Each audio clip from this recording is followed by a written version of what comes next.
Bueno, nos encontramos con Olga Bear. Ella es periodista, escritora y politóloga, ¿no? Nació en Palmira, pero digamos que es caleña. ¿Cómo estás, Olga? Muy bien, contenta de poder conversar con usted hoy.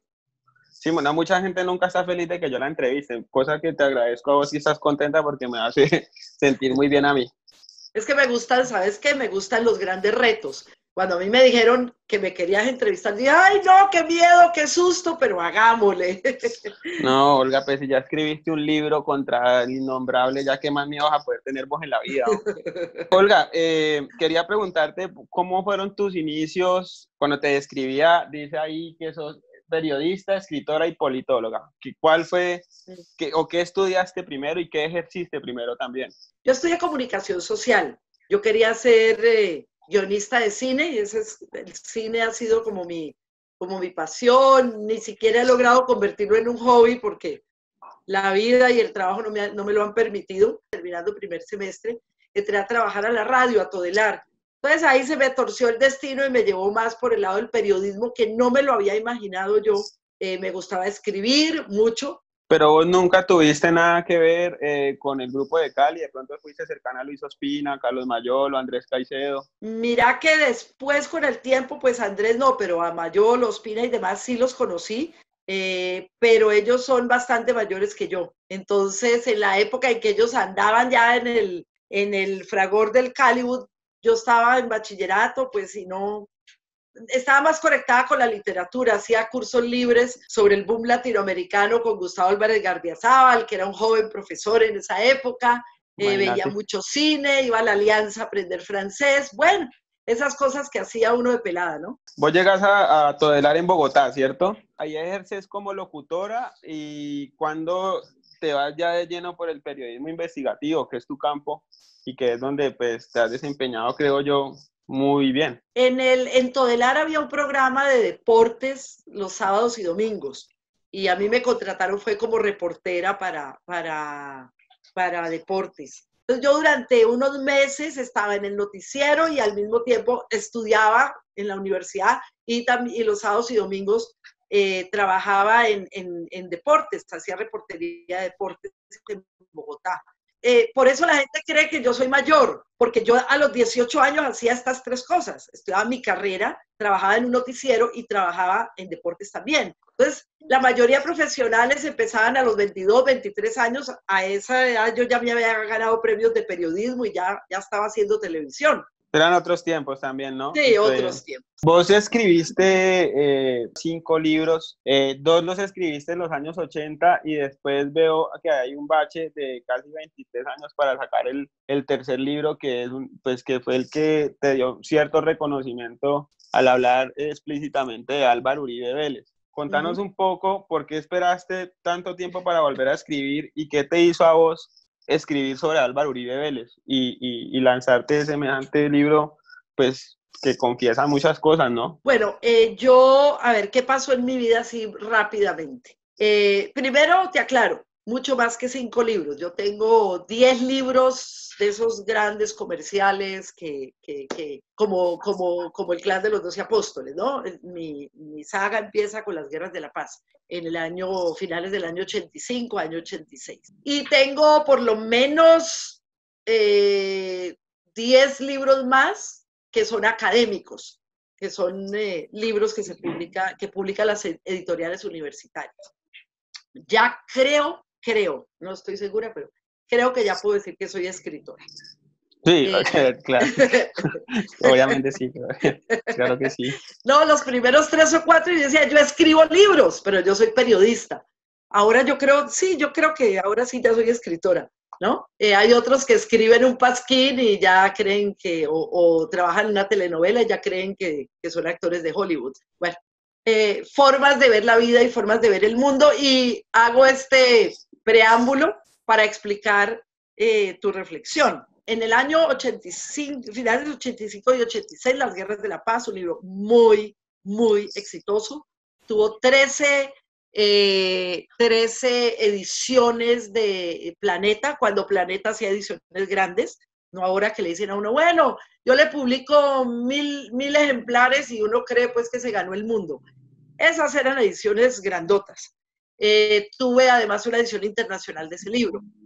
Y después tuve 2 ediciones grandes de El Círculo de Lectores, que era un sistema muy interesante que había para que la gente comprara libros a crédito. Eso pertenecía a la casa editorial El Tiempo y como todo en El Tiempo, se acabó. Entonces, después hice el libro Noches de Humo, que retrata pues lo que sucedió. Es una novela de amor y de guerra que retrata lo que sucedió en el Palacio de Justicia. Después regresé a Colombia. Yo vivía en México cuando hice ese libro. No hubiera podido escribirlo si hubiera vivido en Colombia, obviamente. Ese fue mi primer exilio. Fue en México entre el año enero del 86 y finales del 90. Luego entonces me regresé, como decía, a Colombia y todos creíamos en el nuevo país y en la nueva sociedad y en la paz.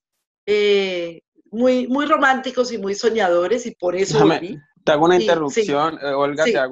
tú el libro Noches de Humo lo escribiste en el año 88. O sea, circuló en el 88, claro, la Ese primera lo edición. escribiste en México. Yo me exilié en diciembre del año 85, un mes después del Palacio de Justicia. Las No, ¿lo guerras de la paz escribiste lo acá? trabajé entre el 86 y el 85, Sí, perdón, 83 y 85, aprovechando el proceso de paz con las FARC y el EPL y el M-19, sí. porque eso abría la posibilidad de ir a los campamentos, de ir a los lugares y tratar de descubrir esas historias que nunca se habían contado de ese otro país, ¿no? Entonces, ya estando en México, hice el libro El Palacio de Justicia.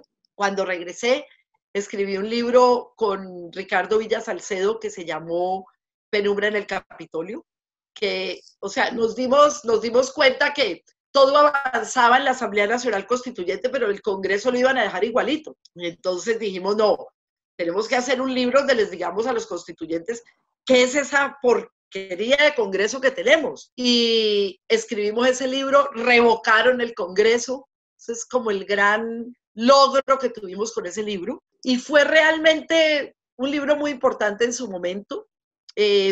Parte de la razón por la cual, no toda la razón, porque en este país hay múltiples razones, por las que asesinaron 2 años después a mi coequipero en la ciudad de Santa Marta, el Ricardo Villa Salcedo, que hizo el libro conmigo.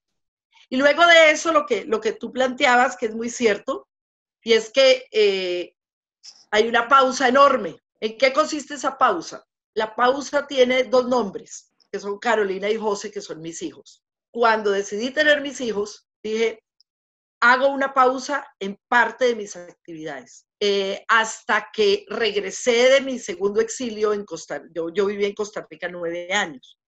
Y regresé en el año 2008, casi ya 2009, y empecé como a reorganizar la vida. Y cuando ya la tenía organizada, se me apareció semejante historia, que es la de los 12 apóstoles. Entonces, lo pensé mucho. Yo dije, ¿me meto o no me meto? Pero, Dios mío, hemos construido una cosa como tan tranquila, como que ya no me persiguen los militares, ya no me persigue nadie, hago mi trabajo, pero no soy yo misma. Y dije, no, yo me lanzo, y me lancé. ¿Cuándo vos te diste cuenta que Álvaro Uribe Vélez empezaba a presentarse como una persona, digamos, demasiado peligrosa para la política y para la situación actual o en ese momento de Colombia? O sea, ¿en qué momento vos decís Álvaro Uribe Vélez representa un peligro para nuestro país? Mira, yo creo que en buena parte no me di cuenta a tiempo porque estaba fuera del país. Y como estaba fuera del país, estaba desconectada, estaba criando niños, estaba haciendo televisión para Univisión, pero como corresponsal en Costa Rica. Entonces yo trabajé 9 años allí. Trabajé primero como subordinada de Daniel Coronel. Después Álvaro García, que era un tipo chévere, le dio por el uribismo también, pues bueno, respetable, pero nunca me trató mal, nunca se le notó conmigo, me dejó hacer periodismo, pero claro, no hacía ese periodismo que confronta, yo hacía un periodismo normal de corresponsalía en un país extranjero. Ya era el momento, primero, de volver a Colombia y segundo, porque ya iba a terminar la horrible noche, y segundo, yo ya iba a hacer otras cosas al estar en Colombia, no en Costa Rica. Bueno, La pregunta es, ¿conoció usted a Álvaro Uribe? Hago yo la pregunta, ¿no? Esa es una pregunta interesante de responder. Yo conocí a Álvaro Uribe cuando era congresista, pero muy fugazmente. Él empezó en toda su actividad, como hablemos más o menos como la segunda mitad de la década de los 80, empieza él a posicionarse con estos manes returbios, cuando yo estoy viviendo en México. Entonces, no me la pillo. Luego yo regresé a Colombia. Cuando vos hablas de manes returbios, ¿a quién te referís? Pues, aquellos. Empieza esa actividad de él, primero en la aeronáutica civil, después la alcaldía de Medellín, luego prepara el terreno luego es congresista. Entonces, ahí es como un segundo momento. Yo diría que es un primer momento en el que yo lo detecto. Nosotros hicimos una lista de ese congreso que debía cerrarse, pero hicimos como quién es el más X, quién es el más Y, quién es el más esto, quién es el más lo otro.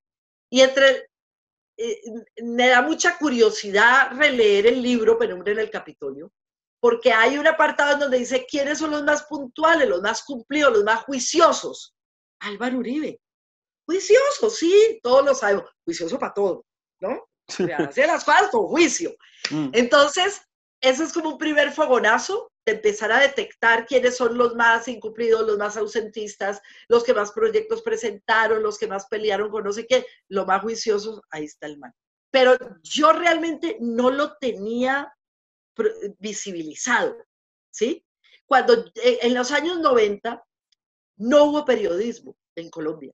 Porque lo que hubo ahora se habla que la polarización, hablan de los periodistas con agenda, los periodistas activistas.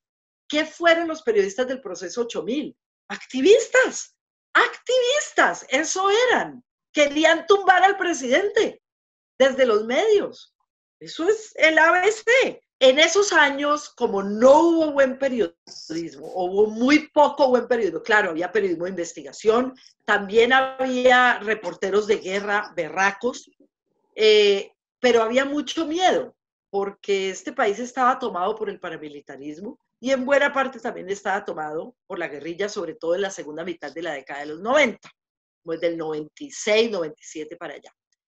Entonces era muy difícil hacer periodismo. Ahora la gente cree que es que ahora es difícil. No, siempre ha sido. Fue para nosotros, los pioneros, fue para la gente de esa generación perdida, tanto periodista que puede estar hoy entre 40 y 50 años, que quedó tan desdibujado por ese panorama de guerra y muerte de los años 90.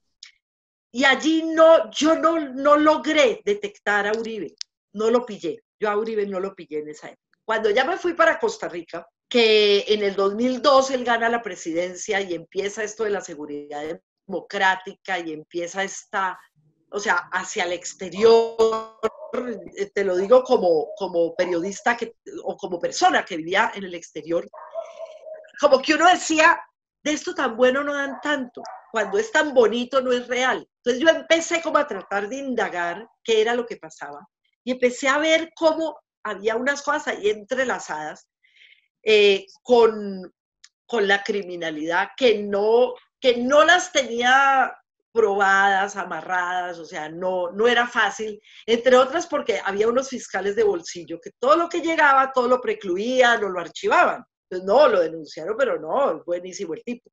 Me vi con él 4 o 5 veces porque yo era el cubo de RCN. Entonces, cuando él estaba buscando el cubo de las 3 letras, entonces yo nunca sentí pues, ay, el presidente. No, uno más. No me interesa el poder, no me interesan ellos, no me interesa ir a Palacio. Nunca hablé con él una palabra, aparte de, ¿cómo le va, presidente? ¿Arrancamos ya? Sí, fulano, el camarógrafo, Alexis, listo, está el presidente listo. Hubo un episodio muy pequeño en el que yo iba como juntando, como encadenando cosas muy, muy sueltas. Ya estabas intentando hacer como tu trabajo investigativo vos. A mí primero me funciona la intuición. Entonces, como que yo intuía algo ahí, pero no sabía qué era. Y un día me fui él llegó, en el avión presidencial y a las 3 horas se volvió a ir a una inauguración de una cosa que se llamaba Panachi, que era como una sucursal de Panaca en Costa Rica.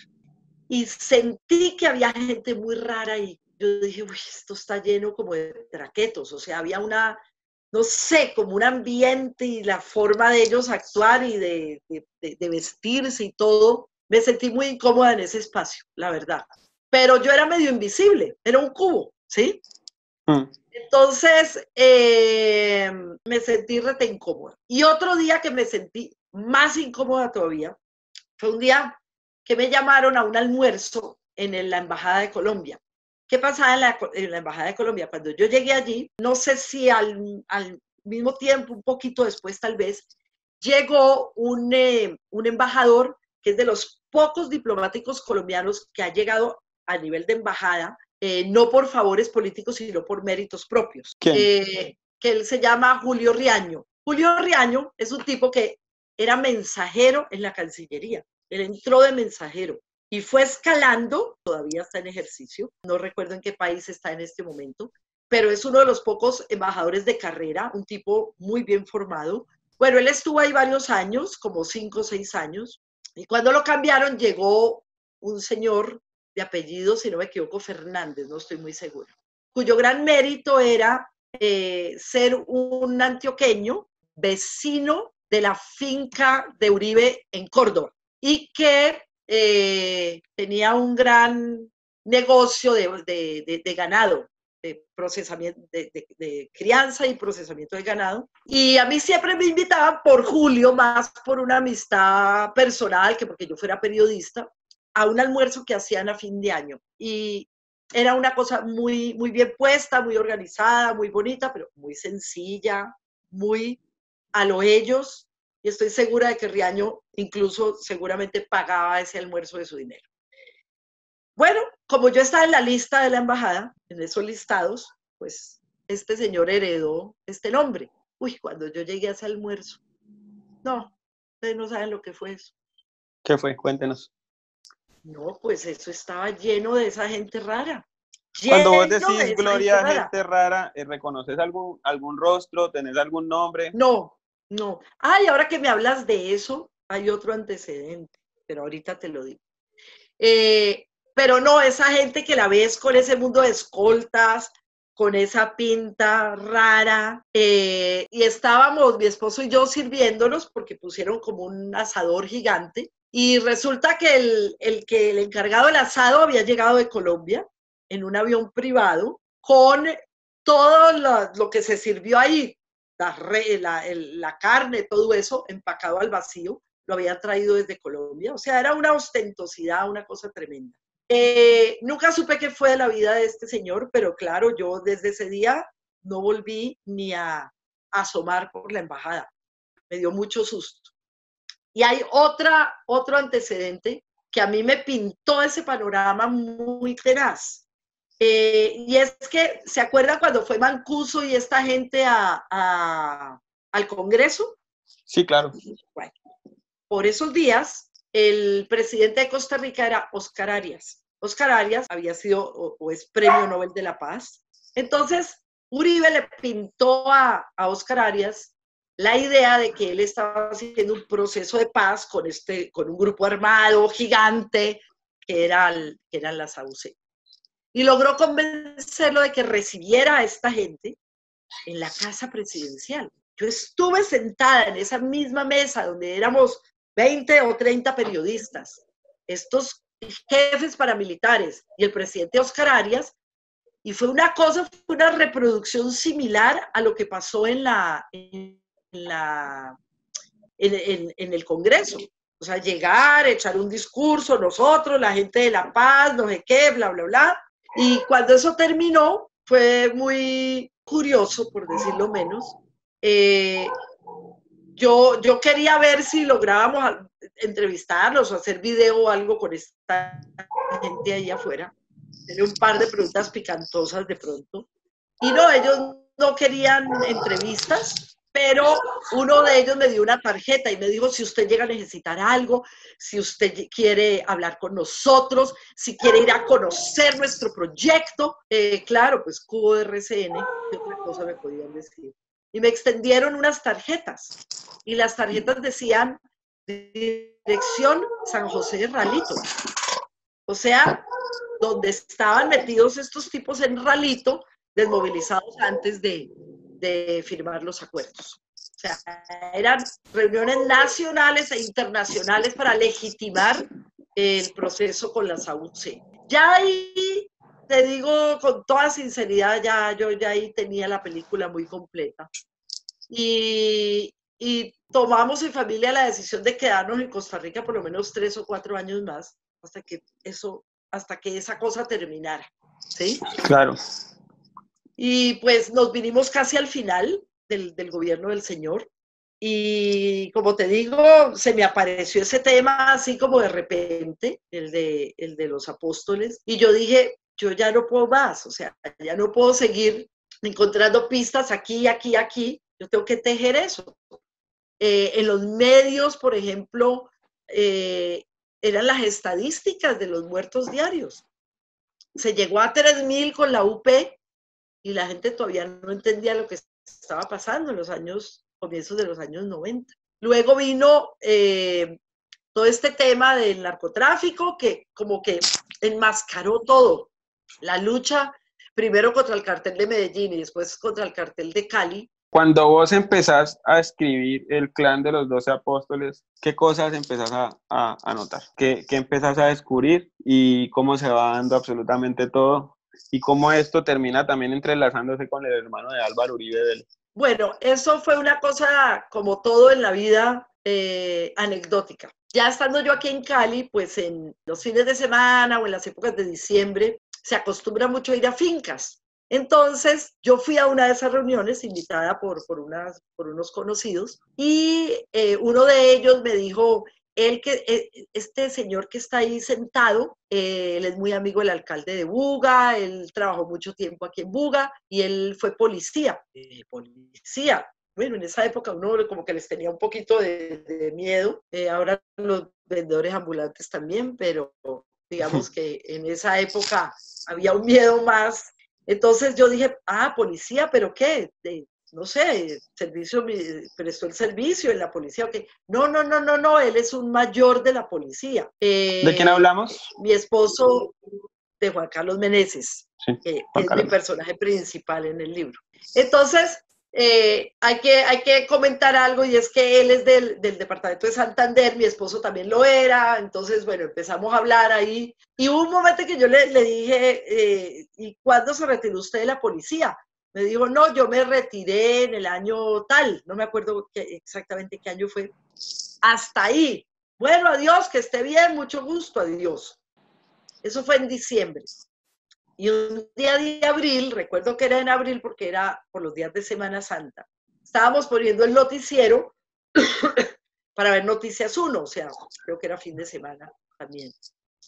Cuando de repente sale Juan Carlos Meneses hablando desde Buenos Aires y contando esta historia terrorífica. Yo me quedé asombrada y le digo yo a mi esposo, ¿este no es el tipo este de la finca? Me dijo, sí, el mismo. Pucha, yo empiezo a oír eso y empecé por dentro, me empezó ese monstruo de la investigación que se empieza a retorcer dentro de la mente de uno. Y yo decía, no, esto es muy peligroso, mis hijos, ay, ¿qué voy a hacer? No sé qué. Empezó ese dilema tan horrible, ¿me le meto o no me le meto? ¿Me le meto o no me le meto? Mi esposo, que era medio suicida también, dijo, ay, debieras hacer eso, deberíamos buscar ese tipo. Y yo estaba en ese dilema cuando a comienzos del mes de junio, o sea, fue desde abril a junio, fueron 2 meses, un día, bueno, más o menos en el mes de mayo, no, como en el mes de febrero, yo me encontré con la hermana de él en un centro comercial. Ella se me acercó y me dijo, ay, ¿se acuerda de mí? Nos conocimos en la finca. Ay, claro, ¿qué hubo? Por aquí, por allá. Estoy yo en mi casa, tranquila, cuando me suena el celular. Yo contesté, la verdad, hay gente que no contesta números desconocidos. Yo casi siempre los contesto. Si me van a amenazar, pues que me amenacen, da lo mismo. Yo contéstolos, aunque no sepa de quién son, a ver qué es. Entonces, contesté el teléfono y me dijo, ¿se acuerda de mí? Yo me encontré con usted tal día en este centro comercial, frente al almacén tal, en el pasillo tal. Yo, ay, claro que sé quién es. ¡Ah! No me diga que usted me está llamando. Le dije yo. Me dijo, ¿por qué? Le dije, ay, me he dudado mucho en llamarla, como que quería buscarlos. Me dijo, ¿nos vemos ahí mismo otra vez? Listo. Pues volví al lugar donde nos habíamos encontrado, buscamos un lugar, nos tomamos un café. Y me dijo, mi hermano quiere hablar con usted. Y su hermano quiere hablar conmigo, un paraco quiere hablar conmigo. Así le dije de frente. ¿Y por qué un paraco querría hablar conmigo? Si yo soy el enemigo, ¿no? En teoría. Entonces me dijo, por eso, porque él quiere hablar con alguien que no sea de esa misma gente. Como algo como a decir una segunda opinión o lo que sea. Yo le dije, pero es muy peligroso. Me dijo, sí, no sería en Colombia. Ah, no, ¿y dónde? Me dijo, yo le pongo todo. Le dije, no, usted no me pone nada. No, un paraco no me va a pagar un viaje. Olvídese. Entonces me dijo, a ver, vamos a hacer algo. Después arreglamos la vaina, pero yo lo tengo que pagar porque, o sea, usted me devuelve, pero yo lo tengo que pagar porque no le puedo decir para dónde va. Entonces le dije, ¿sabe qué? Acepto, tengo mucha curiosidad de hablar con ese man. Una curiosidad la berraca. Pero yo todavía no sabía ni que iba a hacer un libro, ni nada. No sé, tenía curiosidad, si se quiere, antropológica. Yo no sé. No sé qué. Quería sentarme a hablar con él. A ver, de verdad, qué había pasado ahí. Y si de ahí surgía un libro, o surgía un documental, o surgía algo, pues chévere. Le dije, bueno, ¿es un vuelo internacional? Me dijo, sí. Le dije, ¿sale de Cali o de Bogotá? Me dijo, de Bogotá. Le dije, bueno, yo llego a Bogotá. Me dijo, bueno, preséntese, yo le aviso. Entonces cruzamos ahí unos correos y me dijo, preséntese en el puente aéreo. Me acuerdo que en esa época era en el puente aéreo, preséntese en el puente aéreo a tal hora. Y tal día a tal hora. Y yo me acuerdo que le pregunté, ¿qué ropa llevo? Dijo, hace frío. Entonces yo dije, eso es Argentina. ¿Hace frío? Julio, eso es Argentina. Junio, porque yo cumplo por esos días, me acuerdo que por allá me iba a agarrar el cumpleaños. Y llegué. Ese día él nos recogió en el aeropuerto. Me imagino que tenía alquilado un carro o algo por el estilo. Y nos fuimos a un lugar a hablar, simplemente a hablar. Y él me dijo, vea, yo hace tiempos quiero hablar con usted. Incluso cuando yo iba a soltar esta bomba que solté en abril, pensé en que podía ser con usted, pero usted no trabaja en medios. O sea, usted trabaja en Univisión, pero ¿qué tal que Univisión no le interese? Yo necesitaba un medio nacional. Y por eso fue Noticias 1. Entonces, pero es que me di cuenta, me dijo él, de una cosa que yo desconocía. Y es que uno puede salir en los medios y eso es flor de un día. Eso sale 1, 2, 3 días, eso todo el mundo le da eso candela. Y a los 8 días pasó otra cosa y todo el mundo se olvidó del caso de uno. Y eso es lo que me está pasando. No puedo regresar a Colombia. No tengo quien me ayude en el exterior y necesito contar mi historia. Entonces, si yo cuento mi historia y cuento exactamente qué fue lo que pasó y cómo pasó, ya no para estos juristas, sino contarle al país qué fue lo que pasó. Eso, un libro perdura. Una noticia de televisión pasa así y la gente se olvidó. En cambio, un libro permanece en el tiempo. Yo le dije, usted tiene razón, toda la razón, pero ¿por qué yo? O sea, claro, van a decir, esta es una izquierdosa, amiga de la guerrilla, todas las cosas que han dicho toda la vida de mí. Le dije, ¿por qué usted, relacionado con los paramilitares, va a querer hablarle a una persona que es enemiga de su gente? Enemiga suya probablemente también. Me dijo, no, es que yo no le puedo hablar a nadie vinculado con Uribe, porque si yo hablo a cualquier persona que esté vinculada con Uribe, o lo van a censurar o lo van a manipular, porque yo, ¿quién soy frente a él? Nadie. Entonces yo no le puedo hablar a un periodista uribista. Tengo que buscar a alguien que no tenga nada que ver con el uribismo. Y la verdad yo no tenía nada que ver ni para bien ni para mal. Yo no me había metido con este tema del señor Uribe hasta ese momento. Yo, la verdad, cuando hablamos de lo del tiquete, yo dije, me preguntaron, ¿usted cuántos días necesita? Yo dije, tres días, porque si llego a algún acuerdo, 3 días para unas primeras sesiones de trabajo es bueno. Y si no, pues pasear, delicioso, un fin de semana de paseo. ¿Estabas en Buenos Aires? En Buenos Aires, que pago yo, obviamente, pero rico pasear. Bueno, conclusión de todo este asunto, a las 2 horas estábamos reenganchados con el tema. Yo ya le había dicho, vea, esto va a ser tenaz, mis hijos me van a matar, van a decir que como me meto otra vez yo en tamaños líos, pero yo creo que esto hay que contarlo. Ahora, le voy a decir 2 cosas, le dije al tipo, y usted me dice si acepta o no. Dije, primero, yo no voy a hacer un libro como todos esos que han hecho en esa época, todos los secuestrados hacían libros. Entonces me acuerdo mucho que Darío Arizmendi hizo un libro con Luis Eladio Pérez.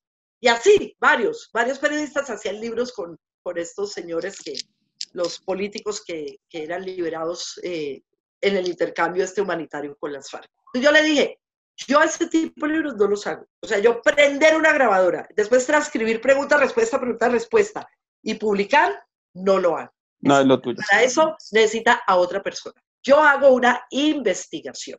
Y de las cosas que usted me diga, yo no voy a publicar nada que no tenga 2 soportes adicionales al suyo. Me dijo, ¿y cómo así? Le dije, necesito otro testimonio y necesito un documento. Me dijo, ¿y qué documentos necesita? Le dije, para empezar, sus expedientes judiciales. Arranquemos por ahí. Entonces, eso fueron 300.000 pesos de fotocopias en esa época. Sí. Me fotocopiaron todo el expediente. El expediente de los 12 apóstoles es un expediente madre que se va subdividiendo como en los troncos de un árbol. O sea, el tronco central y vienen como las ramificaciones. Entonces, yo tuve acceso al expediente de él, que era gigante, y a partes de otros expedientes. Por ejemplo, el expediente del cura de Gonzalo Palacios y así. Tuve acceso a mucho documento. Y lo que yo no logre corroborar, no va, no entra en el libro.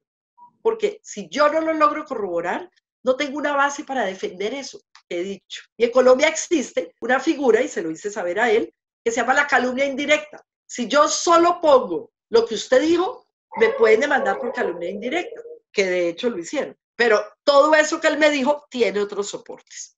Primera condición. Y segunda condición, le dije, no le puedo garantizar el resultado. Yo voy a contar la verdad.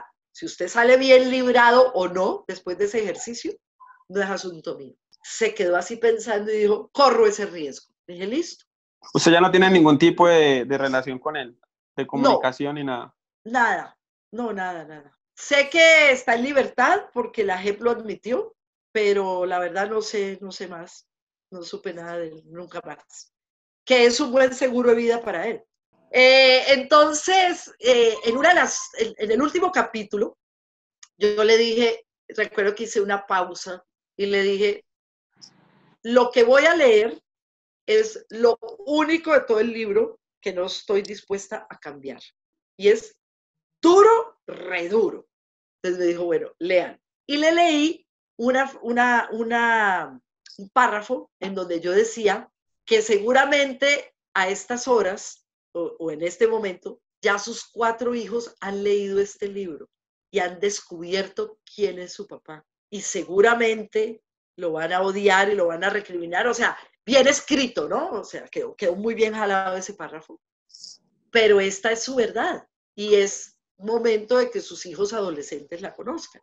Fue el único momento en 5 viajes que hice que al tipo se le salió una lágrima. Él contaba esto como si estuviera tomando agua. Hicimos esto, hicimos lo otro, y entonces, claro, como yo sabía que iban a matar a esos 3, entonces yo mandé a la policía para el otro lado, y como tomar agua. A mí me impresionaba eso. Pero ahí ese tipo se desbarató. Dije, no lo cambio, no lo quito. Me dijo, sí, yo sé que usted me dijo que no me podía garantizar el resultado. Y el resultado es que mis hijos me van a odiar. Y tuvo muchos problemas con sus hijos después del libro, según entiendo.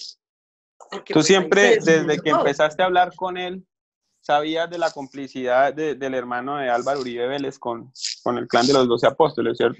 Claro, claro, porque, esa fue la revelación más tenaz que él hizo en Noticias 1, cuando estuvo con los juristas extranjeros en Argentina. Ahí fue que empezó todo. Gloria, de todo lo que te confesó el señor Meneses, para vos, o a vos, ¿qué se te quedó como lo más atroz? Algo que te haya causado así mucha indignación, o ya demasiado asombro, o como que quedaste pues estupefacta. Mira, no tanto por las declaraciones, sino por el expediente. Yo ese expediente lloré la mitad del tiempo leyéndolo y organizándolo, desmembrándolo, porque yo hago como un desmembramiento para ir ubicando en qué capítulo va cada cosa. Fue muy duro. O sea, yo, por ejemplo, ese capítulo del padre Gonzalo, del padre apóstol, fue muy duro. Para mí fue tan duro porque yo creo que fue similar lo que puede sentir una persona cuando sabe, no digo la víctima, es incomparable lo que puede sentir una víctima, pero cuando alguien sabe que su pastor es pedófilo, que el sacerdote de su parroquia es pedófilo y que abusó a tal niño, eso sentía y sigo sintiendo frente a ese sujeto. Y lo otro que también me impresionó mucho fue cómo después de que le habían servido a los 12 apóstoles, los fueron asesinando uno por uno, a los sicarios y a los jefes de ese grupo. Eso me pareció, por ejemplo, la manera como murió el jefe urbano que era un criminal, el jefe urbano de los 12 apóstoles, al que le decían Pelo de Chonta, la manera tan miserable como lo mataron, es muy impresionante. Y quiero contarle que un tiempo después de haber salido el libro, me escribió al Messenger la hija de Pelo de Chonta. Y me dijo, mire, yo era una niña recién nacida cuando mataron a mi papá. Crecí en Yarumal con la imagen de que mi papá era un criminal. O sea, yo toda la vida fue estigmatizada por ser hija de Pelo de Chonta. Y su libro me hizo entender a mi papá. Y además, o sea, entender, no absolverlo, obviamente, pero pudo entender las presiones de las que era objeto, quiénes lo mandaban, cómo él era un tipo que cumplía las órdenes, pero los cerebros eran otros y la manera tan terrible como lo mataron, ¿no? Entonces para ella dice, yo entiendo lo que hizo mi padre y es imperdonable lo que hizo mi padre. 200 o 300 personas que murieron y sus familias, pero sanó mis heridas, sanó ese dolor que yo he sentido toda mi vida. Ya con eso, sanar a un ser humano inocente que no tuvo nada que ver, ya eso paga el libro. Digamos, una persona que compre el libro hoy, que no esté tan dateada o que no tenga un amplio conocimiento de la historia de Colombia, que está relatada a través de la guerra de los 90 para acá con los paramilitares y las guerrillas, compra tu libro y se va a encontrar con qué nombres y a quién implicaría, sin que contes pues cómo está el libro, ni pues gran parte del relato, sino que con qué se encontraría, con qué tipo de nombres reconocidos en la historia y con qué implicaciones. Bueno, yo creo que lo que se logra establecer, que es lo importante del libro, es cómo funciona un grupo paramilitar. Ellos fueron como un embrión de grupo paramilitar. Fue uno de los primeros grupos paramilitares que hubo. Tanto es así que en esa época no les llamaban paramilitares, sino grupos de limpieza social. Entonces yo creo que lo interesante de ese libro es mostrar la mezcla entre fuerzas militares, ejército, policía, poder político, poder económico de los ganaderos y de los grandes terratenientes de este país, que terminan formando un grupo para no ceder un milímetro del poder que tienen. Entonces, eso es lo interesante de ese libro.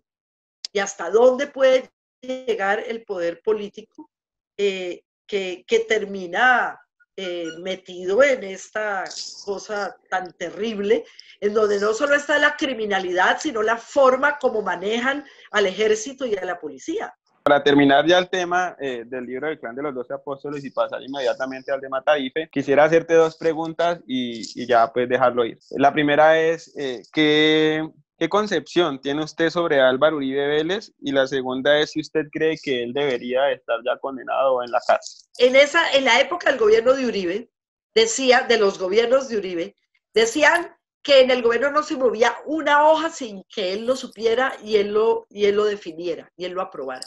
Y después él se la pasa diciendo que él no sabía nada, que no, cuáles falsos positivos, cuáles chuzadas del DAS, nada, él nunca se enteró de nada, él es un pobre angelito y eran unos tipos ahí pues que traicionaron al gobierno y traicionaron al partido, ¿no? No sé, me parece que esos 8 años le hicieron mucho daño al país, ¿sí? Y creo que la polarización que él ha patrocinado puede terminar haciendo que este país sea inviable. Estamos, por ejemplo, ahora en esta circunstancia con lo del COVID-19 y cuando esto termine, ¿tendremos un presidente con la capacidad de sacar adelante este país? Yo lo dudo. Pero como la gente termina votando por el que diga Uribe, entonces eligen a cualquiera, no importa quién sea. Si él debiera estar en prisión, pues yo no soy juez, pero yo solo puedo decir que hay más de 250 investigaciones judiciales. La mayoría está en la comisión de acusaciones. Las investigaciones por hechos sucedidos antes de su gobierno, prácticamente, están casi todas, pues, digamos que ya, todos esos episodios de cuando estaba en la aerocivil y esas cosas, cuando empezó el paramilitarismo, las convivir y todo este tema, ya expiraron los tiempos. ¿Por qué los 12 apóstoles siguen? Porque eso se declaró de lesa humanidad, pero no todas estas acciones se declaran de lesa humanidad. Entonces, es más, la mayoría no. Entonces, yo creo que todos esos procesos que están en la Comisión de Acusaciones de la Cámara, yo diría que debieran cerrar con candado esa comisión y ya deje eso así, deje así. ¿Para qué gastan plata y tiempo en nada? De ahí nunca sale nada, ni sobre Uribe ni sobre nadie. Yo le tengo fe, la verdad, a pesar de todo lo que pasa en la Corte Suprema, le tengo fe a ese proceso de falsos testigos.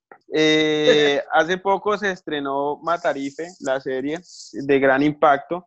Digamos que en los medios de comunicación han cerrado todas las puertas para darle pues la viralidad o el reconocimiento que la serie misma pide, pero en las redes sociales y en los canales alternativos como YouTube y WhatsApp sí ha tenido gran fuerza. YouTube ya tiene más de 500,000 seguidores el canal y la serie ya va a llegar a las 5 millones de reproducciones. ¿Vos qué pensás sobre la serie y qué pensás de la manera en cómo se le está haciendo llegar a los colombianos? Bueno, yo sobre eso tengo varios elementos dentro de mi opinión. En primer lugar, yo creo que desconocer la eficacia de las nuevas formas de contar que han aparecido con las redes sociales y con las nuevas tecnologías, es quedarse en el pasado. Pensar que la única manera era hacer un documental de 1 hora y que ese documental tuviera 3 o 4 chivas, porque si no tiene chivas no hay noticia. Eso es pensar en el pasado. Esto en las redes sociales, en los canales de YouTube, la gente siempre podrá volver a verlo. Se mantiene. Es más, te voy a decir algo. Yo he visto, porque uno tiene la responsabilidad también de hacer el análisis. Entonces, yo he visto el primer capítulo de Matarife 4 veces. Si lo estuviera viendo por televisión, una y murió. Aquí lo vi 4 veces, porque lo he mirado. O sea, una vez dije, la primera vez, bueno, a ver qué es, ¿cierto? El mismo viernes por la noche. La segunda vez quise empezar a ver, dije, me voy a concentrar en ver a Daniel, ¿sí? A Daniel Mendoza. Quiero ver cómo él interactúa a lo largo y ancho del video. Después dije, me interesa la edición, voy a mirar la edición, ¿sí? Y confieso que como íbamos a encontrarnos hoy aquí, esta mañana lo volví a ver. Dije, se me pudo haber quedado algo, lo voy a ver, ¿sí? Entonces, eso tiene, por ejemplo, la maravilla de la Internet, de los contenidos para Internet. Eso esa forma de partir en 50 microprogramas a Matarife es la nueva tendencia del audiovisual. Entonces, tal vez la gente que no sabe eso, porque no se ha dedicado a estudiar el audiovisual a lo largo de los años, a lo largo de las décadas, dirá, no, pero es que en 6 minutos me quedé con ganas de ver más, es que no dijo nada, todos ya lo sabíamos. Es que no es un programa de noticias, no es un presentador parado ahí diciendo, hoy la fiscalía reveló que. No, esto es un documental de nuevo formato. Yo vengo trabajando los documentales de formato de 5 a 7 minutos como desde el año 2016, con una organización de la Unión Europea que se llamaba VJ Movement y hacíamos documentales más antropológicos y demás. Pero esos son los nuevos formatos. ¿Sí? Sí. Entonces, la gente tiene que entender que cada capítulo se enfoca en un tema. Entiendo que el 2 va a ser sobre el nogal. Entiendo, no estoy segura. Eso es lo que me quedó como sensación después de ver el primero. ¿Qué es el primero? Es una introducción. Es decirle a la persona que lo está viendo, yo me llamo Daniel Mendoza, yo soy un tipo raro, diferente a los demás. No soy Eduardo Jaramillo, el presentador de RCN. No lo soy. No soy Jorge Alfredo Vargas, el presentador de Caracol. Y él empieza a explicarnos, primero, por qué la serie se llama Matarife. Y se comió 1 minuto y medio, casi 2 minutos. Después explica por qué él cree que el señor es de verdad el Matarife, ¿sí? Y finaliza diciendo, bueno, entremos en materia. Vamos a empezar con tal evento. Hay un problema aquí con las élites periodísticas e intelectuales que todas se encapsulan en una burbuja muy pequeña que es Twitter, en donde critican absolutamente todo y quieren que todo sea de un conceptualismo pues increíble y llaman a todo con un simplismo que me parece por momentos arrogante. Entonces la gente decía que no, que la edición, que la fotografía, que no, y bueno, criticaron una cantidad de cosas y no sé si querían que en 6 minutos condensaran pues la fotografía de la película de los sueños de Akira Kurosawa o el Koyaanisqatsi de Coppola, pues, porque hay cosas que no se pueden, hay cosas que además son imposibles de digerir para la gente y no por eso uno llama a la gente bruta o desconocedora, sino que la gente tiene otras obligaciones y me parece a mí 6 minutos lo justo para empezar a digerirse una serie, ¿no? La edición es muy buena, la edición es impecable y los planos, o sea, yo sé que es todo en interiores y todo lo que quieras, pero está muy bien jalada. A mí me parece que como técnica, como formato de televisión o formato audiovisual, está muy bien hecha. Independientemente de si uno le gusta el tipo o no le gusta el tipo, si es uribista o no es uribista, es un trabajo bien hecho. Tiene calidad audiovisual. Entonces, ¿te gusta Matarife? Sí, me llama la atención, me parece bien.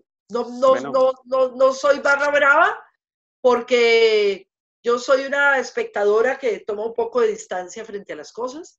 ¿A quién le apostas para que sea el presidente o la presidenta en el año 2022? No le veo por dónde en este momento. No le veo por dónde. ¿No te gusta Petro? No necesariamente. Es que, ¿cuál es el problema con Petro? Que divide. Y yo soy consciente, porque como le digo yo, además de ser periodista, escritora, soy politóloga. Y yo he hecho mucho el análisis discursivo de todos. Y en el análisis discursivo de Petro, yo veo que él hace un gran esfuerzo por irse hacia esa tercera vía. Pero no, eso no lo logra. Vuelve con cualquier detonador, ¡pa! Vuelve y golpea duro. Entonces, eso es lo que me preocupa. O sea, sería estupendo, sería bueno, y yo creo que sería un buen gobernante. Yo creo que él hubiera manejado esta pandemia, este tema de la pandemia, lo hubiera manejado muy bien. Porque es un tipo brillante, es un tipo que estudió economía, que sabe, que tiene el país en la cabeza, indudablemente. Me preocupa el tema de la polarización. De los tibios ni me hable. Ya te iba a preguntar por Fajardo. No, que se quede viendo ballenas. No. Camilo Romero tampoco te gusta. Camilo me parece un tipo interesante. Sí, él me parece un tipo interesante. Hay que ver quiénes empiezan a postularse, ¿no? Yo creo que en finales del 20 y todo el 21 vamos a ver qué figuras emergen. Paloma Valencia y Paola Holguín. van por ahí. Siguiente pregunta. Bueno, esta fue la entrevista con Olga Bear, para mí una persona muy valiente, muy importante en la construcción de la historia de las víctimas de Colombia. Y nada, te agradezco que nuevamente que nos hayas dicho que sí y hayas aceptado esta propuesta. No, un placer, de verdad, de verdad. Sigo tu canal. Tenía un poquito de miedo porque dije, uy, estos son muy botafuegos, pero no, todo bien, muy bien todo. Muchísimas gracias. Vale, te mandamos un abrazo y de esta casa pues también te queremos mucho. Muchas gracias. Que esté muy bien.